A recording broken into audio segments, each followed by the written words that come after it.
पाकिस्तान है, ये मेरा पाकिस्तान है। इस पे दिल कुर्बान, इस पे जान भी कुर्बान है। वो इस पे दिल कुर्बान, इस पे जान भी कुर्बान है। तेरा पाकिस्तान है, ये मेरा पाकिस्तान है। तेरा पाकिस्तान है, ये मेरा। बिस्मिल्लाहिर्रहमानिर्रहीम। इय्याका नअबुदु व इय्याका नस्तईन। चकवाल, मैं चाहता था कि रोशनी में मैं आज तकरीर करूं और पहुंच भी गया, लेकिन बदकिस्मती से अभी भी आप आ रहे हैं इस मैदान में। लेकिन माशाअल्लाह जितनी तादाद में आज और जिस जुनून में मैंने आज अपने चकवाल को देखा है, आपको आज मैं सलाम पेश करता हूं। अच्छा चकवाल, मैं अभी आपको थोड़ी देर में वीडियो भी दिखाऊंगा। मेरी कोशिश है कि मैं अपने चकवाल के खास तौर पे नौजवान और जो इतनी तादाद में मेरी बहनें आई हुई हैं, इनके लिए मैं आज आपको हकीकी आजादी की तहरीक में चकवाल को शामिल करूं। और जब इंशाअल्लाह मैं आपको कॉल दूंगा, मेरे सारे चकवाल के नौजवान, मेरी बहनें, मेरे बुजुर्ग, आपने सबने मेरी कॉल पे अपने मुल्क को हकीकी तौर पे आजाद करने के लिए आप सबने निकलना है।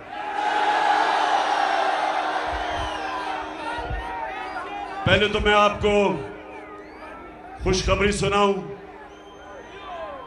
कल रात मैंने एक टेलीथॉन किया। सैलाब के जो मुतासरीन हैं उनके लिए पैसे इकट्ठे करने के लिए। यह तीसरा टेलीथॉन था। और चकवाल, आपको हैरत होगी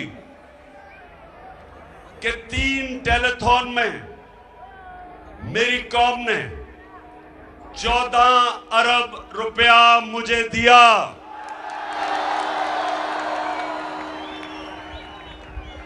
ये जो पाकिस्तानी कौम है, माशाअल्लाह, जब इनको यकीन हो जाए कि इनका पैसा सही जगह खर्च होगा,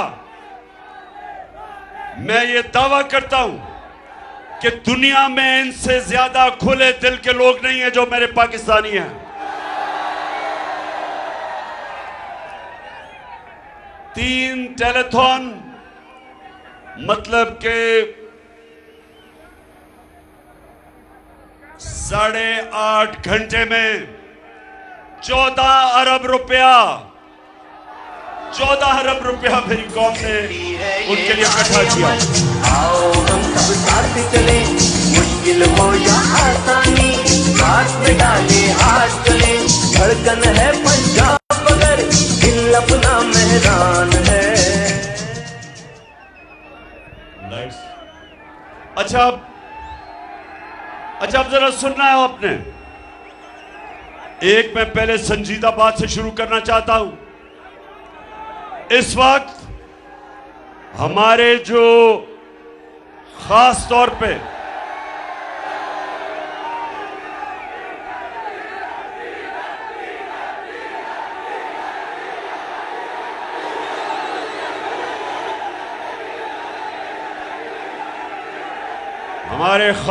पे सिंध में और बलूचिस्तान के कई हिस्सों में ऐसे हमारे पाकिस्तानी हैं जो बहुत मुश्किलों का सामना कर रहे हैं। और खास तौर पे मुझे खौफ है कि सिंध जिधर पानी खड़ा हो गया, उधर लोगों की फसलें तबाह हुई, मकई तबाह हुई, चावल तबाह हुआ। जो उन्होंने अपने घरों में दाने रखे हुए थे, बीज रखे हुए थे, वो बह गए। और खौफ यह है कि क्योंकि पानी खड़ा है तो वो गंदम की फसल भी नहीं लगा सकेंगे। इसलिए ये हमारे पाकिस्तानी बहुत मुश्किल में है। और इनकी सबसे बड़ा जो वजह कि आज पानी खड़ा है कि ये जो हुकूमत है सिंध की पीपल्स पार्टी की 14 साल से सिंध में बैठी है। इन्होंने अभी तक जो दरियाए सिंध के साथ राइट बैंक आउटफॉल जो नहर थी जिसने पानी को लेके जाना था बाहर, जो हमारी हुकूमत थी जब फेडरल गवर्नमेंट, हमने वापडा ने हमारे नीचे 7 तक ये नहर पूरी कर ली, लेकिन 7 से आगे जो सिंध हुकूमत ने लेके जानी थी वो पूरी नहीं हुई, जिसकी वजह से जब बारिश आता है और पानी आता है तो पानी जाता नहीं जब तक ड्रेन नहीं बनती। और वो पैसा बजाय उस नहर के लिए ये जो सिंध में पीपल्स पार्टी के डाकू बैठे हैं, इन्होंने ये पैसा चोरी करके इनके दुबई में और पाकिस्तान से बाहर इनकी प्रॉपर्टीज, इनके बैंक पे पैसे, और बेचारा आज सिंधी जो बेचारा गरीब किसान हारी देखने वाला है उनका हाल क्या। और जब ये हालात थे तो आज बेहिसी देखें, उसकी बेहिसी देखें शहबाज शरीफ की कि वो मुल्क से बाहर दौरे कर रहा है, यूनाइटेड नेशन चला गया है।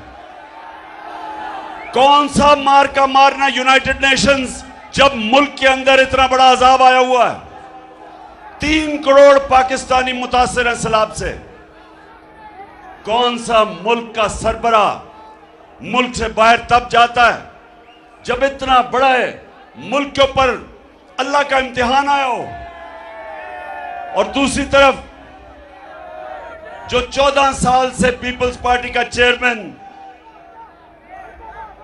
बिलावल भुट्टो, देसी वलैती,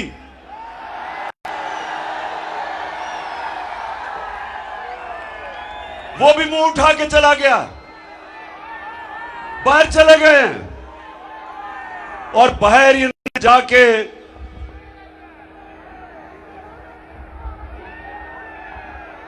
अब बाहर तो चले गए हैं, तो चले, अगर बाहर जाना था तो चलो कोई पाकिस्तान की इज्जत में इजाफा ही कर देते। लेकिन जरा अभी देखें कि रूस में शहबाज शरीफ जब रूस में गया, रूस की प्रेसिडेंट से मिला, गया था समरकंद में, लेकिन रूस के जब सदर से मिला तो जरा ये देखें कि वहां हुआ क्या। Some news from overseas. The Prime Minister of Pakistan met with Vladimir Putin, and it looked like he was really struggling with his translation headphones. Take a look at this.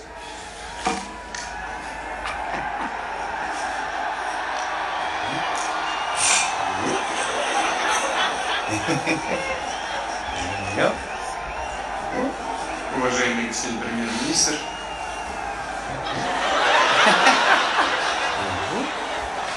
Hold on. Yeah, exactly. There you go. There you go. There we go. уважаемый господин премьер-министр, идет перевод, все нормально?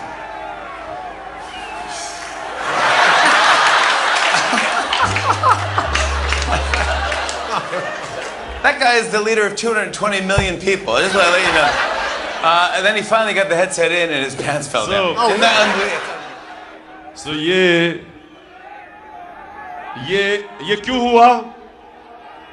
क्योंकि जब एक आप imported prime minister को लेके आते हैं साजिश के तहत, और जो साजिश करते हैं, जो बाहर से जिन्होंने इसको हमारे ऊपर मुसल्लत किया, उन्होंने इसलिए मुसल्लत नहीं किया कि ये पाकिस्तानियों की खिदमत करेगा, उन्होंने इसलिए किया कि वो उनके सारे हुक्म मानेगा। तो लिहाजा जैसे ही सदर पुतिन को मिला तो ये जो आपने हाल देखा, ये इसकी वजह क्या थी? काम पे टांग रही थी। अच्छा, जरा बड़े भाई साहब को भी देख लो। जब इनका बड़ा भाई मिला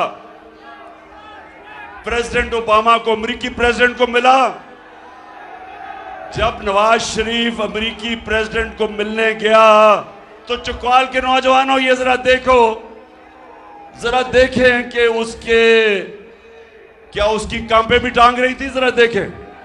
I thank you once again and look forward to welcoming you and Mrs. Obama in Pakistan and Kimaya and यानी कि अमेरिकी प्रेसिडेंट के सामने इतना घबराया हुआ था, इतना खौफजदा था कि उसका शुक्रिया अदा भी पढ़ के करना पड़ा कि गलती ना हो जाए, कि फेंटा ना पड़ जाए, कि हेडमास्टर ना नाराज हो जाए।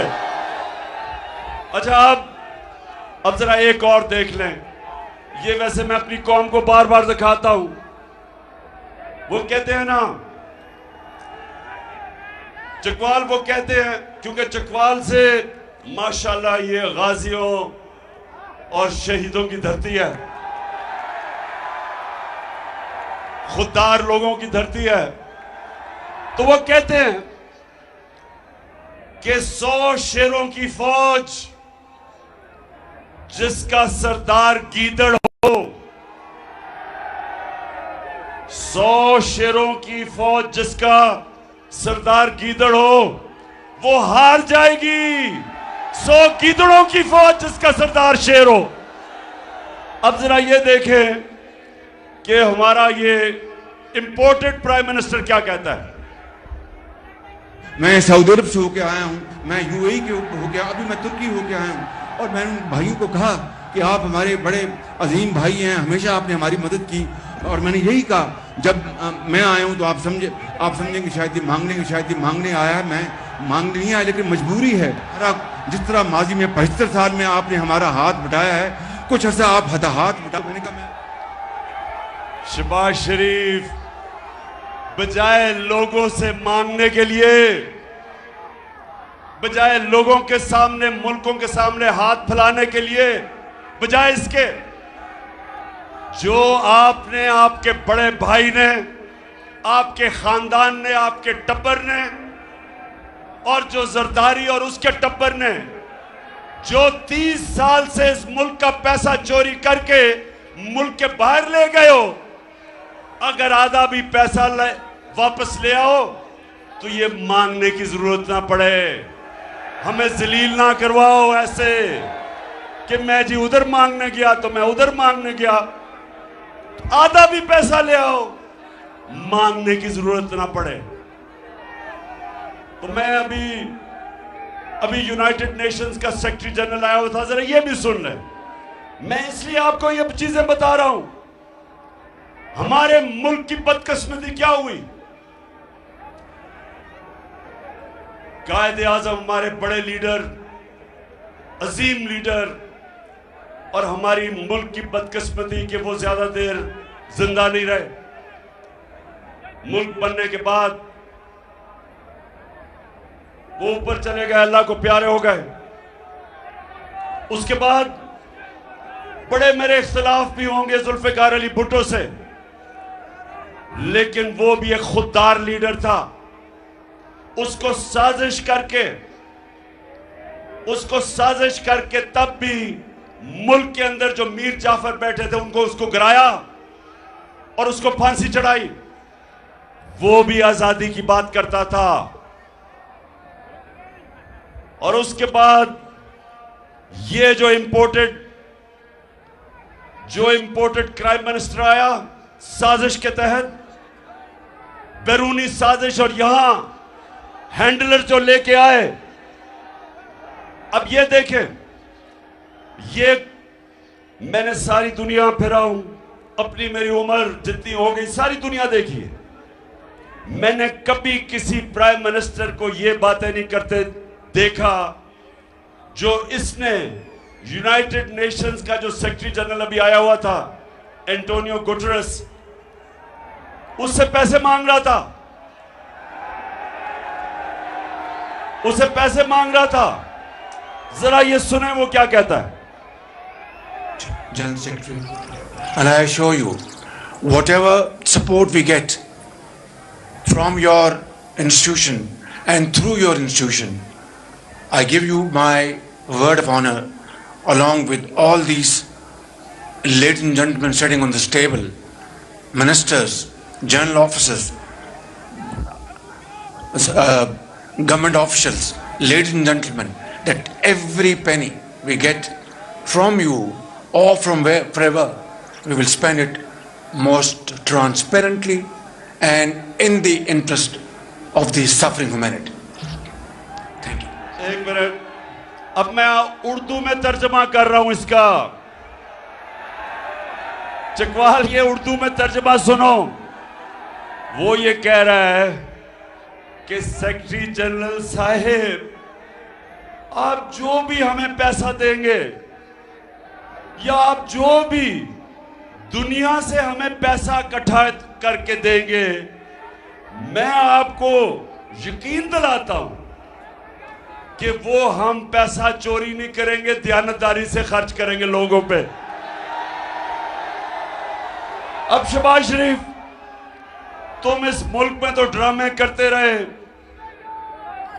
शोबाजियां करते रहे,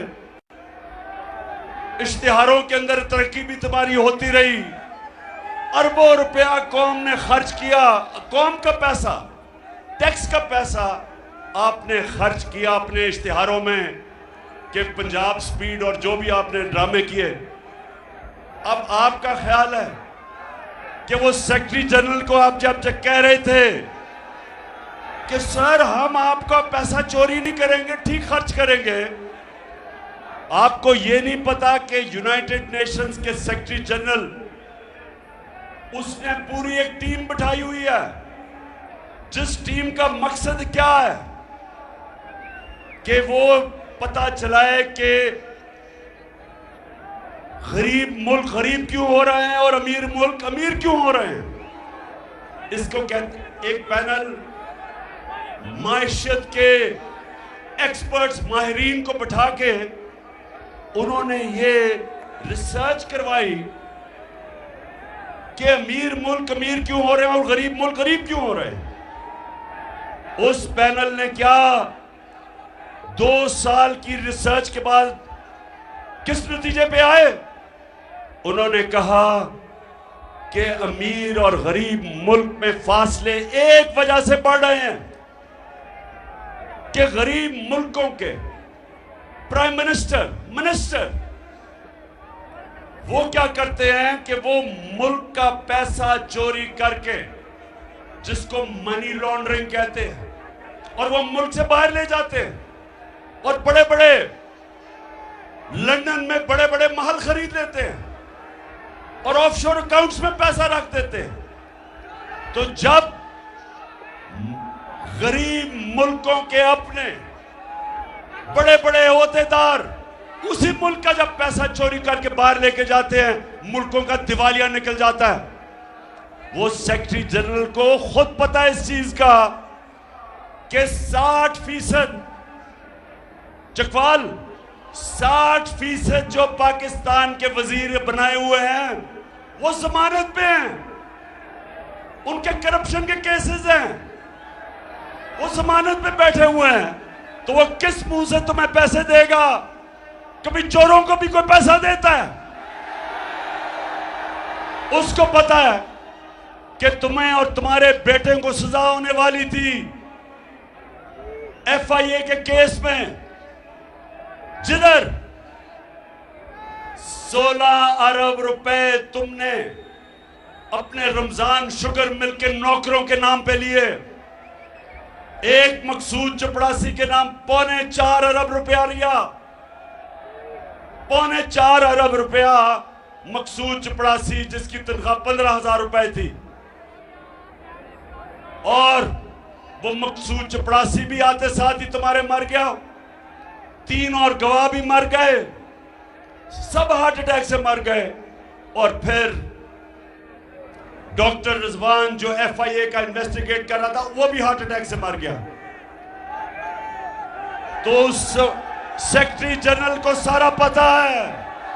वो तुम्हें इसलिए आज दुनिया पैसे नहीं दे रही।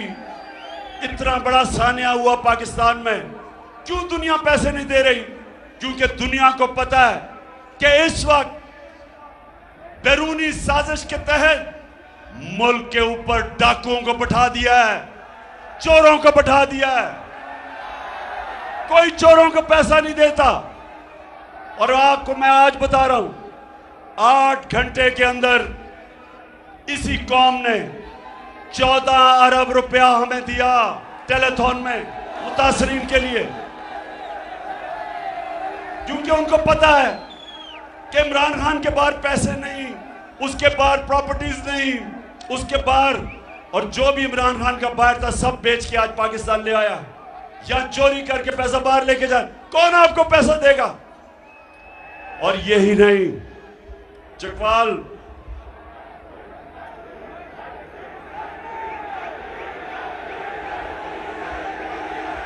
क्या समझ नहीं आई? समझ नहीं आई? अच्छा चकवाल, तुम तैयार हो ना सारे? मैंने तुम्हें कॉल देनी है। आपने मेरे साथ इन चोरों को शिकस्त देने के लिए निकलना है।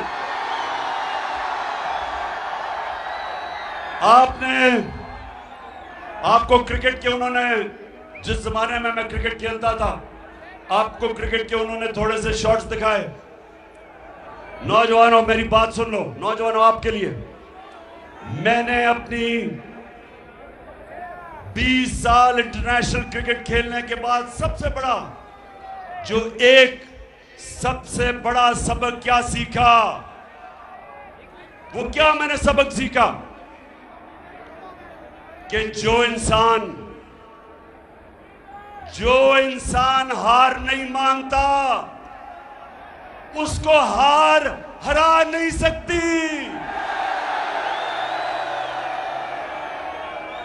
हारता इंसान तब है जब वो हार मान जाता है। और इमरान खान ने जिंदगी में कभी हार नहीं मानी। इन्होंने जब मुझे बैरूनी साजिश के तहत मेरी जब गवर्नमेंट गिराई, तो ये समझे कि इमरान खान चुप करके बैठ जाएगा, कहेगा जी अच्छा अगली इलेक्शन की इंतजार करूंगा। इनको ये पता होना चाहिए था कि इमरान खान अपने पैर पे खड़ा होके इस मुल्क की, अगर इस मुल्क की क़यादत पे पहुंचा था तो अपने पैर पे खड़ा होके पहुंचा था। वो किसी एस्टेब्लिशमेंट की नर्सरी के अंदर नहीं पाला गया था। वो नवाज शरीफ की तरह जनरल जनानी के घर पे सरिया लगाते लगाते नहीं चीफ मिनिस्टर और प्राइम मिनिस्टर बना था। 22 साल मेहनत की। थोड़े से लोग थे मेरे साथ, मैं याद है पहली दफा 26 साल पहले चकवाल आया, थोड़े से लोग थे, थोड़े 10, 15, 20, 50 लोग से शुरू किया। अपनी इस मुल्क में लोगों के पास घर घर गया, सारे मुल्क में फिरा, अपनी कौम को समझाने की कोशिश की कि मेरे नबी सल्लल्लाहु अलैहि वसल्लम ने जब मदीना की रियासत बनाई तो उसकी बुनियाद रखी अदल और इंसाफ पे। इसलिए मैंने अपनी जमात का नाम रखा इंसाफ की तहरीक, क्योंकि कोई माशरा इंसाफ के बगैर ऊपर नहीं आ सकता। इसलिए हजरत अली रज़ियल्लाहु ताला ने कहा था कि कुफ्र का निजाम चल जाएगा, लेकिन जुल्म का निजाम नहीं चल सकता, नाइंसाफी का निजाम नहीं चल सकता। ये निजाम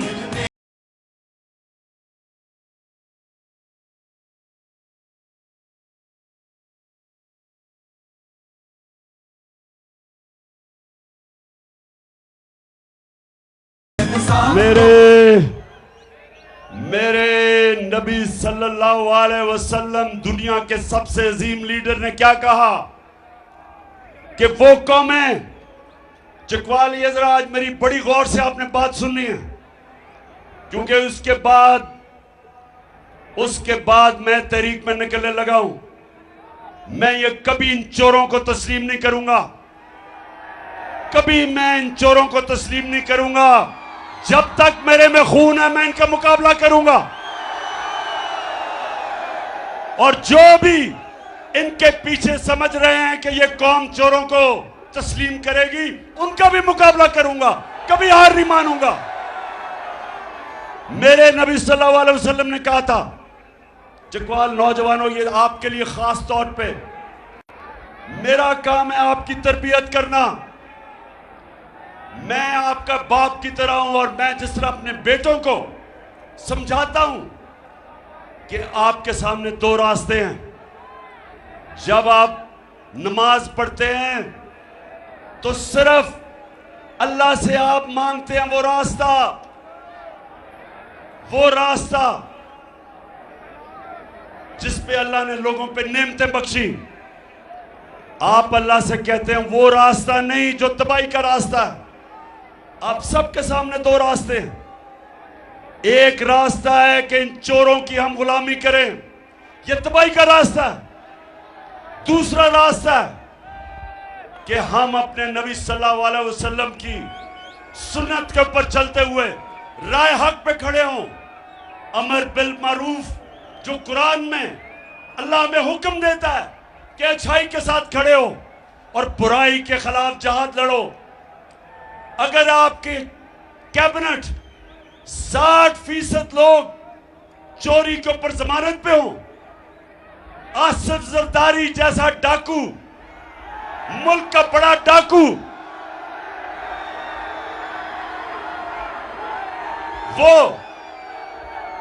और उसका देसी वलैती बेटा, अगर वो आज वजीर हो, और शहबाज शरीफ जैसा डाकू अगर वो आज हमारा प्राइम मिनिस्टर हो, तो मेरी कौम सुन लो, आपका कोई मुस्तकबिल नहीं है।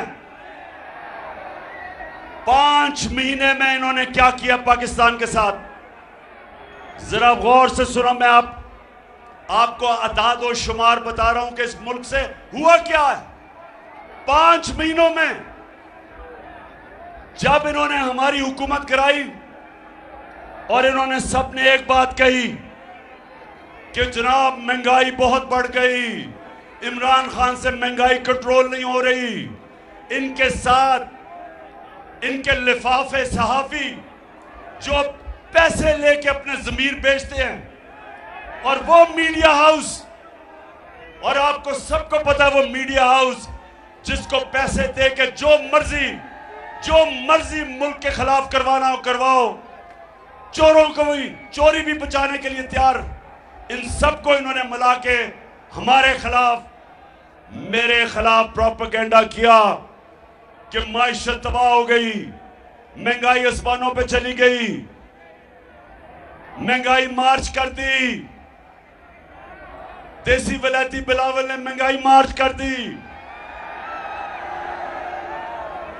फजलुर रहमान डीजल ने 2 धरने दे दिए।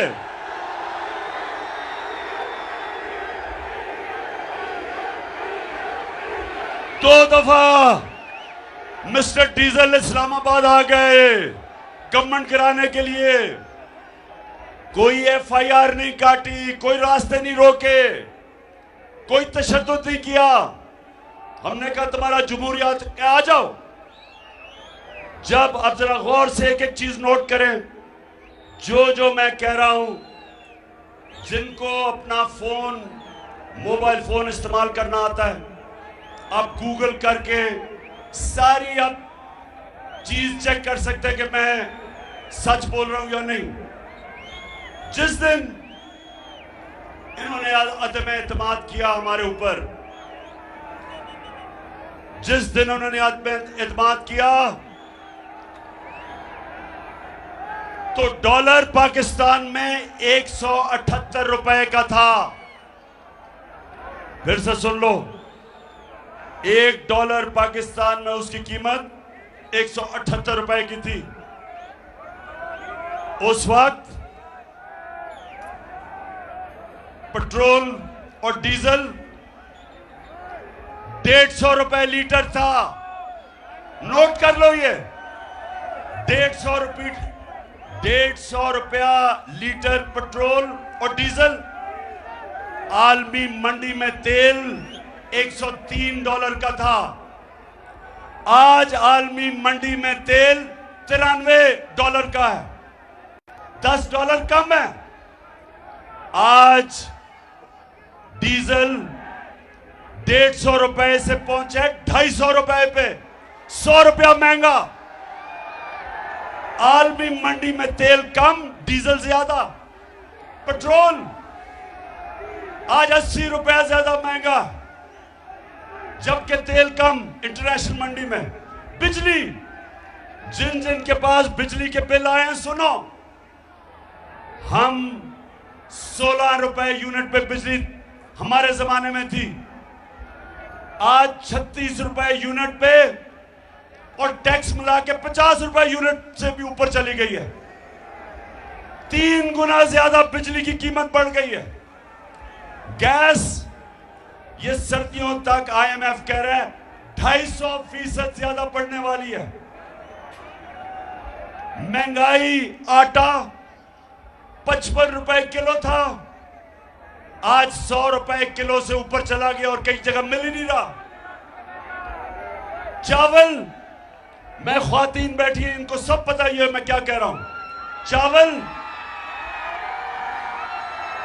चावल क्या 100 रुपए से 220 रुपए पे। सुनते जाए, ये वही 5 महीने के अंदर जिन्होंने कहा था कि महंगाई कम करें, सुने आज अवाम के ऊपर क्या गुजर रही है। आज सारे लोग महंगाई के अंदर पिसे हुए हैं। और कितने वो अखबार जो हमारे जमाने में, और ये जो मीडिया लोगों को कहते थे महंगाई है, आज क्यों चुप हो? बताओ लोगों के ऊपर क्या गुजर रही है आज। और अब दूसरी बात सुने जरा पाकिस्तानियों, मैं चाहता हूं आपको पता चले कि कितनी बड़ी साजिश हुई है आपके मुल्क से। ये जो इन्होंने अमेरिकियों के साथ मिलके, यहां के गद्दारों ने जो साजिश की, सारी कौम को पता होना चाहिए उन्होंने क्या क्या हमारे साथ। हम जब, और ये एक माइशत के ऊपर हर साल हुकूमत एक पेपर प्रिंट करती है जो माइशत का जायजा लेती है, और उसको कहते हैं economic journal of Pakistan, economic survey of Pakistan. वो क्या कहती है? वो इस हुकूमत ने इकोनॉमिक सर्वे प्रिंट की, इस हुकूमत ने, हमने नहीं की। वो क्या कहती है?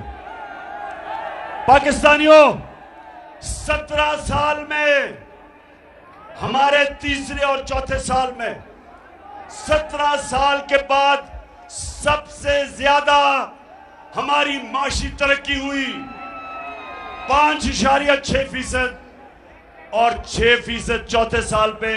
ये 17 साल के बाद मुल्क की माशियत ऊपर गई।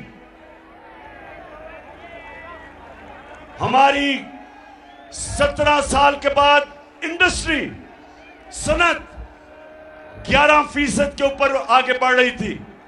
हमारे किसानों के पास, कभी किसानों के पास इतना पैसा नहीं आया जो हमारे आखिरी 2 साल में आया। 4 बड़ी फसलों की रिकॉर्ड पैदावार थी, 4 बड़ी फसलों की रिकॉर्ड पैदावार थी।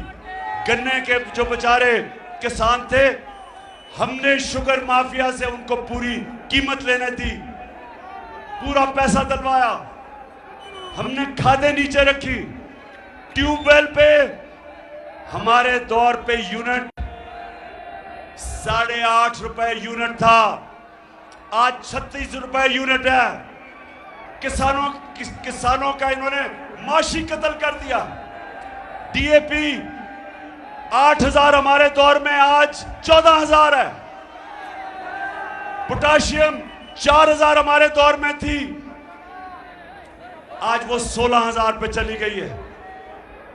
महंगाई आसमानों पे, बिजली आसमानों पे, इंडस्ट्री बंद हो रही है, एक्सपोर्ट्स गिर रही हैं, बेरोजगारी बढ़ रही है। और मैं आज सवाल पूछता हूं, हर उस गद्दार ने, हर गद्दार से सवाल पूछता हूं जो ये इंपोर्टेड चोरों की हुकूमत जिन्होंने हमारे ऊपर मसलत की। आज हमारा रुपया गिर रहा है। रुपए गिरने से नौजवानों, मेरा काम है फिर से आपको बताऊं आगे होने क्या वाला है। इंडस्ट्री बंद हो रही है। हमारे जमाने में पाकिस्तान की तारीख की रिकॉर्ड एक्सपोर्ट्स थी, रिकॉर्ड डॉलर्स पाकिस्तान में आ रहे थे। ये जो पाकिस्तान छोड़ के गए थे 2018 में, जो टोटल पाकिस्तान में डॉलर आ रहा था रेमिटेंसेस से और एक्सपोर्ट से, वो 43 अरब डॉलर था। सुन लो, 43 अरब डॉलर था। और इन्होंने जो कर्जा छोड़ के गए थे 20 अरब डॉलर बैरूनी कर्जा था। जब इन्होंने हमारी गवर्नमेंट गिराई, कोरोना के बावजूद, आलमी महंगाई के बावजूद, पेट्रोल तेल की कीमत ऊपर जाने के बावजूद, हम 16 अरब रुपए का, 16 अरब डॉलर का बैरूनी खसारा छोड़ के गए। लेकिन हमारी जो आमदनी थी वो 63 अरब डॉलर पे गई। 20 अरब डॉलर हमने आमदनी अपनी बढ़ाई। तो हम वो जो पाकिस्तान छोड़ के गए थे, जो इन्होंने कहा था बहुत बुरे हालात है, हमारी फैसलाबाद में मजदूर नहीं मिल रहे थे, फैसलाबाद के अंदर मजदूर नहीं मिल रहे थे। हमारी टेक्सटाइल इंडस्ट्री जो आज 20% बंद हो चुकी है, मोटरों की और मोबाइल फोन की 50% बंद हो चुकी है। तो मैं आज पूछता हूं हर उस गद्दार से कि जिन्होंने पाकिस्तान से ये जुल्म किया है, ये कौम भी आपको माफ नहीं करेगी और अल्लाह भी आपको माफ नहीं करेगा। जो गरीब की तकलीफ है आज, जो आज महंगाई में हमारी अवाम पिस रही है, जो गरीब की तकलीफ है, कोई माफ नहीं करेगा। और मैं अब एक और चीज के ऊपर, चकवाल सुन लो जरा, ये मैं अब अपनी तकरीर की खत्म करने पे जा रहा हूं, लेकिन बड़ी जरूरी आपसे बात करनी है पहले, और वो ये कि मैंने कहा, चकवाल सुनो जरा, मैंने कहा कि जो आर्मी चीफ है उसको मेरिट के ऊपर सिलेक्शन होना चाहिए। मैं समझता हूं कि वो कौम, जिस कौम में मेरिट होती है, वो हमेशा आगे निकल जाती है उन कौमों से जिधर मेरिट नहीं होती। एक क्रिकेट टीम जो मेरिट पे सिलेक्ट होती है, वो हरा देगी उस टीम को जो जिस मुल्क की आबादी ज्यादा भी हो, लेकिन जिधर सिफारशी आ जाते हैं। तो मैंने जब ये कहा कि आर्मी चीफ को मेरिट पे सिलेक्ट करना चाहिए, और मैंने कहा कि ना जरदारी और नवाज शरीफ ये कभी मेरिट पे सिलेक्ट नहीं किसी को कर सकते, क्योंकि इनके ज़हन में इनको मेरिट का मतलब ही नहीं पता। जो दो उनको अपने खानदान के अलावा कोई नजर ही नहीं आता। अब मुझे यह बताएं, पीपल्स पार्टी अगर जरदारी अपने देसी विलायती बच्चे को पार्टी का चेयरमैन बना देगा, जो अभी तक उर्दू भी नहीं सही बोल सकता, बारिश आता है पानी आता है, 14 साल हो गए, उसका क्या मुकाबला है? इत्तेजाज आसन जैसे दानिश्वर, एक पुराना मंजा हुआ पॉलिटिशियन, बिलावल का क्या मुकाबला उससे? अगर मेरिट होती तो ना जरदारी ना बिलावल पीपल्स पार्टी का चेयरमैन होते, इत्तेजाज आसन होता। और अगर दूसरी तरफ मेरिट होती तो नवाज शरीफ की, ना शहबाज शरीफ का बेटा हमजा, जिसको कुकड़ी भी कहते हैं,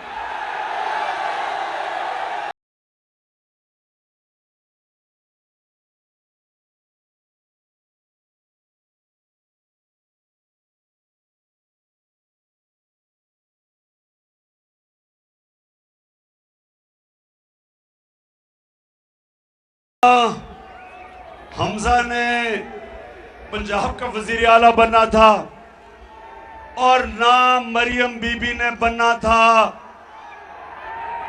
नून लीग की शहजादी। वो शहजादी बनी हुई है। चौधरी निसार पुराना मंजा हुआ सियासतदान, वो नून लीग से अलहदा इसलिए हुआ कि कहां चौधरी निसार और कहां मरियम। मेरिट की समझ ही नहीं है इनको। पहले तो इनको मेरिट की नहीं समझ, इन दोनों को, चोरों को। दूसरा, इनका अरबों डॉलर मुल्क से चोरी करके बाहर ले गए हैं। इनके पैसे बाहर पड़े हैं। इनके बड़े बड़े जो महल्लात हैं, इनके जो ऑफशोर अकाउंट्स में पैसे, हसन शरीफ घर में ठहरा है, एक रसीद नहीं बता सकते कि पैसा किधर से आया, क्योंकि पाकिस्तानियों आपका चोरी किया हुआ पैसा बाहर गया। तो ये चोर जरदारी, जिसके ऊपर किताबें लिखी हुई हैं चोरी पे, जिसके ऊपर बाहर के अखबारों में मजमून आए हुए हैं इनकी चोरी पे, क्या ये पाकिस्तान का आर्मी चीफ, क्या ये सिलेक्ट करेंगे? बताओ, इनको आप देंगे सिलेक्ट करने के लिए? और फिर नवाज शरीफ मफरूर है। नवाज शरीफ झूठ बोल के मुल्क से बाहर गया। मुशर्रफ के दौर पे भी ये झूठ बोल के बाहर गया था, कहता था मैंने कोई मुआहदा नहीं किया। फिर सऊदी शहजादा आया और उसने पाकिस्तान में मुआहदा दिखाया कि इसने 10 साल का मुआहदा करके बाहर भागा था। अब फिर झूठ बोल के जी वो नवाज शरीफ, उसकी सेहत इतनी खराब है, फिर बाहर भाग गया। और शहबाज शरीफ ने एफिडेविट दिया था अदालत में कि ये वापस आएगा, कि बीमार है। झूठा भी है, डाकू भी है, मफरूर भी है, बुज़दिल भी है। तो क्या ये आर्मी का चीफ ये सिलेक्ट करेगा? सितम के कोहे गरा रूई की तरह उड़ जाएंगे हम महकूमों के पांव तले। मैं आज अपने DGISPR से ये जरूर सवाल पूछूंगा कि आपने कम से कम समझ तो जाना था मैं क्या कह रहा हूं। आज सारी कौम मेरे साथ खड़ी है कि इन चोरों को कभी सिलेक्ट नहीं करना चाहिए पाकिस्तान का आर्मी चीफ। और जरा मैं अब आपको थोड़ी सी जरा वीडियो दिखा दूं, क्योंकि जो नवाज शरीफ ने जिसको सिलेक्ट किया है, अपनी बेटी को, बेटी ने 1 घंटा जिंदगी में काम नहीं किया, 1 घंटा जिंदगी में काम नहीं किया, उसको पता ही नहीं है मेहनत क्या। बेटी की जो सबसे बड़ी, नवाज शरीफ की बेटी की जो सबसे बड़ी क्वालिटी है, उसकी जो सिफ्त है वो ये है कि झूठ बोलने में उसने पीएचडी ली हुई है। ये जरा आप सुने, मरियम से किसी ने पूछा कि जनाब आपके अरबों रुपए के बाहर महलात हैं। मरियम से पूछा कि आपके अरबों रुपए के बाहर महलात हैं, ये आज से 10 साल पहले। तो मरियम बीबी क्या कहती हैं, जरा सुने। इस तरह मुझे लगा कि आप लोगों को बेवकूफ नहीं बना सकते। मेरी सेंट्रल लंदन में प्रॉपर्टीज तो दूर की बात है, मेरी पाकिस्तान में भी कोई प्रॉपर्टी नहीं है। मैं अपने वालिद के साथ है और मुझे समझ नहीं आई कि मेरी और मेरी वालदा की और बहन भाइयों की प्रॉपर्टीज ये कहाँ से निकाल के ले आए हैं। मेरे नाम पाकिस्तान में कोई प्रॉपर्टी नहीं है, ये तो इंग्लैंड की बात है। बेचारी के पास पाकिस्तान में प्रॉपर्टी नहीं है। ये बेचारी वो एहसास प्रोग्राम में इसने अपनी दरख्वास्त दी हुई है कि मुझे कोई घर दे दें सूद के बगैर, मैं बड़े बुरे हालात है मेरे। अच्छा, अब नौजवानों एक चीज और याद रखना, कभी एक हदीस ना भूलना।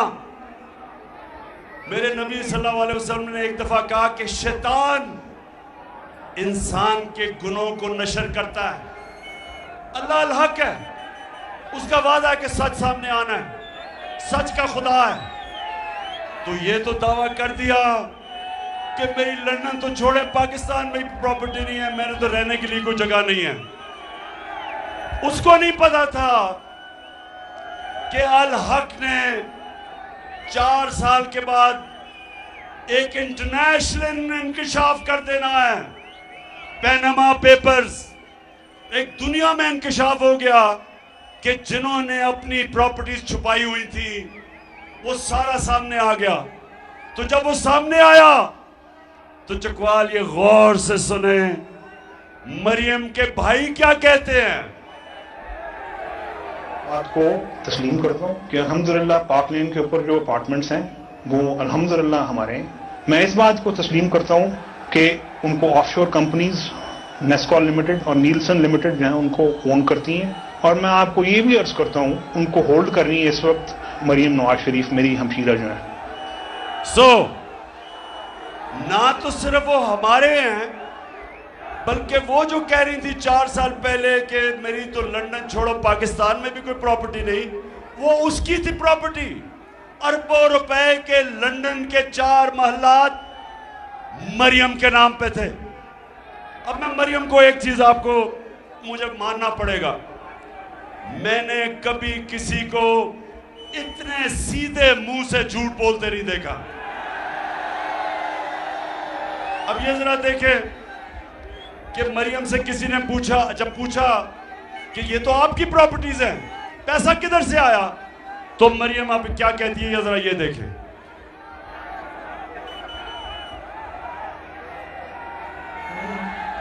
वो एक अरबपति दादा के पोते हैं। उस अरबपति दादा के पोते हैं जो 1960s और 70s में पाकिस्तान का अमीर तरीन इंसान था। सुन लिया, उसने कहा कि अब बाप का तो कह नहीं सकती थी कि बाप के पैसे से खरीदे हैं, क्योंकि बाप ने तो अपनी इनकम टैक्स में बताया नहीं था कि पैसे हैं उसके पास। तो उसने क्या कहा, उसने कहा मेरे दादा थे, क्योंकि दादा दुनिया में नहीं थे तो किसी ने पूछना ही नहीं था। तो बड़े सीधे, आपने वैसे शक्ल देखी, ऐसे सीधे मुंह से उसने कहा कि मेरा दादा अरबोपति था। अच्छा, अब जरा ये देखें, अब मरियम का दादा शहबाज शरीफ का वालिद था, मरियम का दादा शहबाज शरीफ का भी वालिद था। अब शहबाज शरीफ अपने बाप के मतलब क्या कहता है? खानदान, मेरे खानदान को 22 खानदानों में शुमार नहीं होता था। मुझे इसके ऊपर बाइस फख्र है कि मेरे वालिद का ताल्लुक एक गरीब किसान के घराने से था, हिंदुस्तान से। वो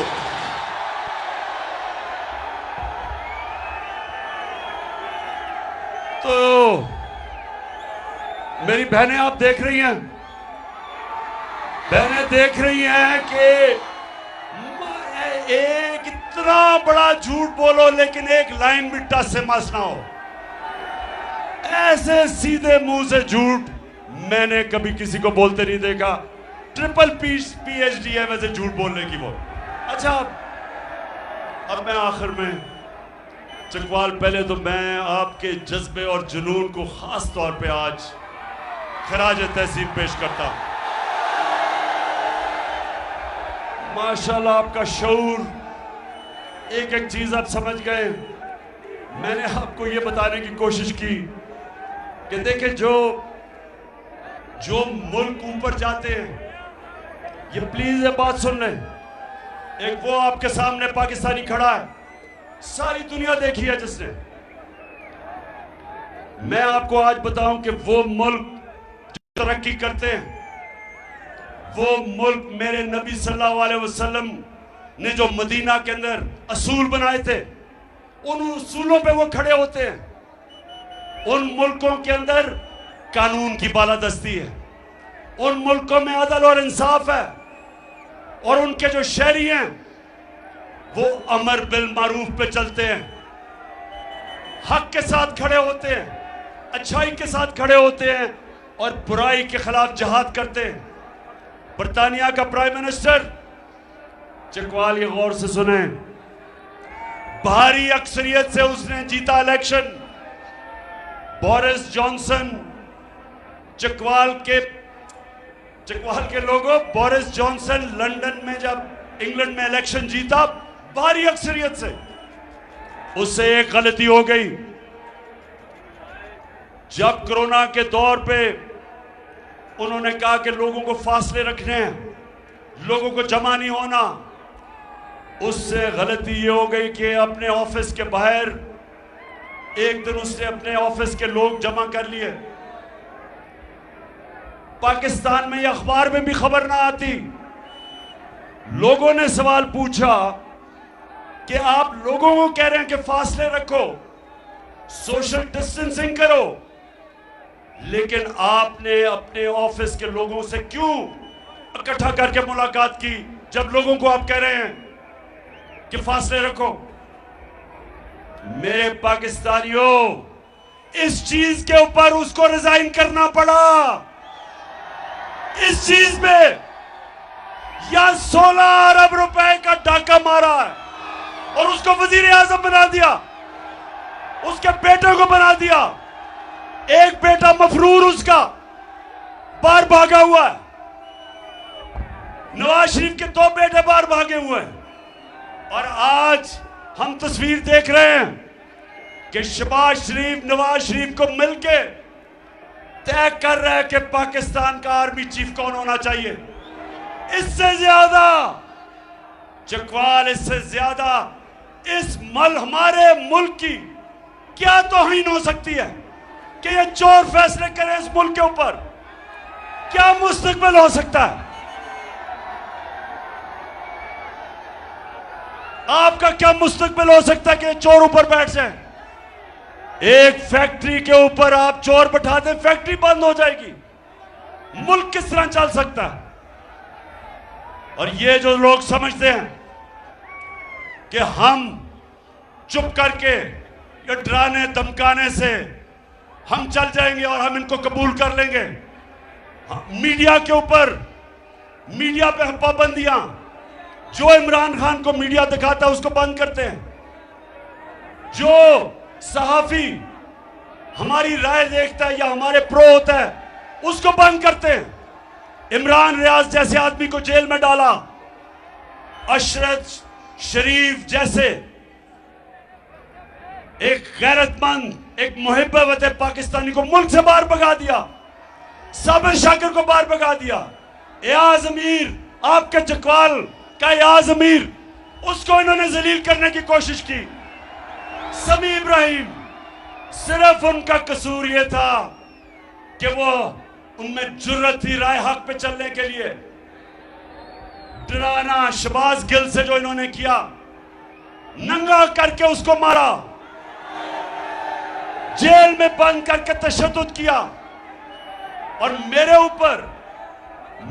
ऊपर दहशतगर्दी का मुकदमा बना दिया, सिर्फ इसलिए कि मैं कह रहा हूं कि जिन लोगों ने, जो भी जिम्मेदार थे, शहबाज शरीफ को जब तशद्दुद किया गया, कस्टोडियल टॉर्चर की गई, उसके ऊपर हम कानूनी कार्रवाई करेंगे। मेरे ऊपर दहशतगर्दी का पर्चा बना दिया। जो सारे सुन रहे हो आज, मेरी आज गौर से बात सुन लो। मैं अगर इन हरबों से अगर आपका ख्याल है कि मैं पीछे हट जाऊंगा, जो लोग मुझे 50 साल से जानते हैं, जो मुझे जानते हैं, उनको ये पता है कि जितना ये करोगे उतना और जोर से मैं आपका मुकाबला करूंगा। फिर से तू अड़ जा, फिर से तू डट जा, फिर से वो बल्ला घुमा।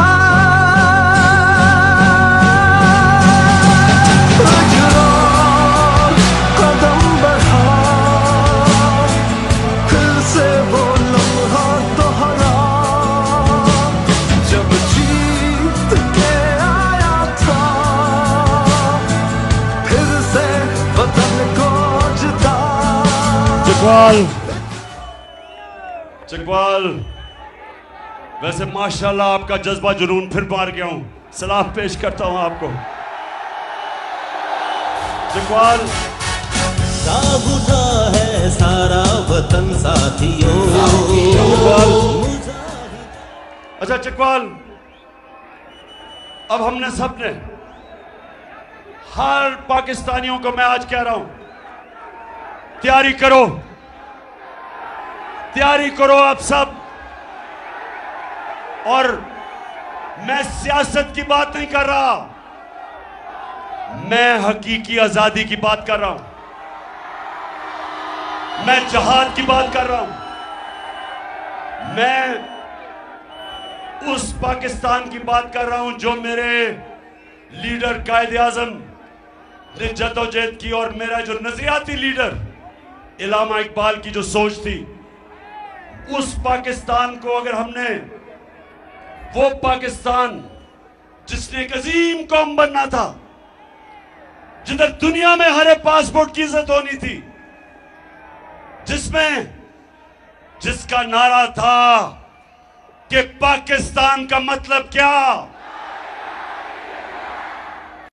ला इलाहा इल्लल्लाह, ए अल्लाह तेरे सिवा हम किसी के सामने नहीं झुकते, हम किसी अमरीकी के सामने नहीं झुकते, हम किसी डाकू के सामने नहीं झुकते, हम खौफ के बुत के सामने नहीं झुकते।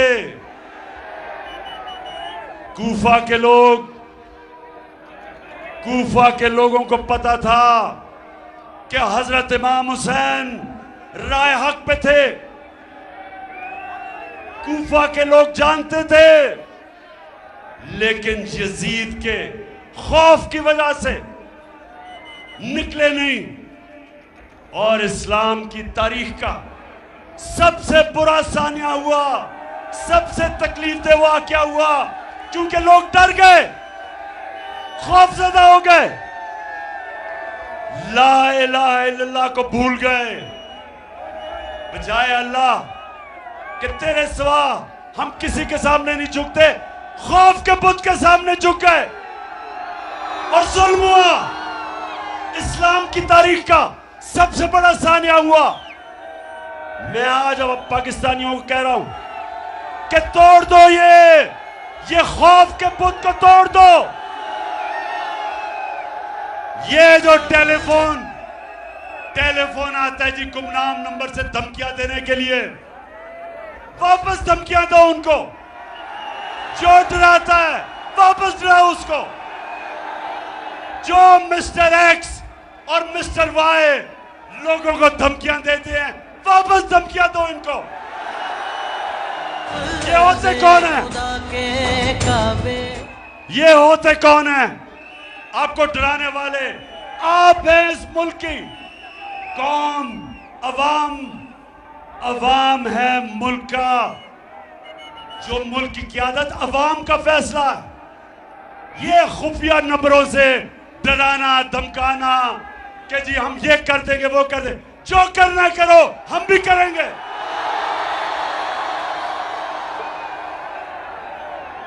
मैं आज अपनी सारी कौम को कह रहा हूं, तैयार हो जाओ। हमने तमाशा देख लिया काफी।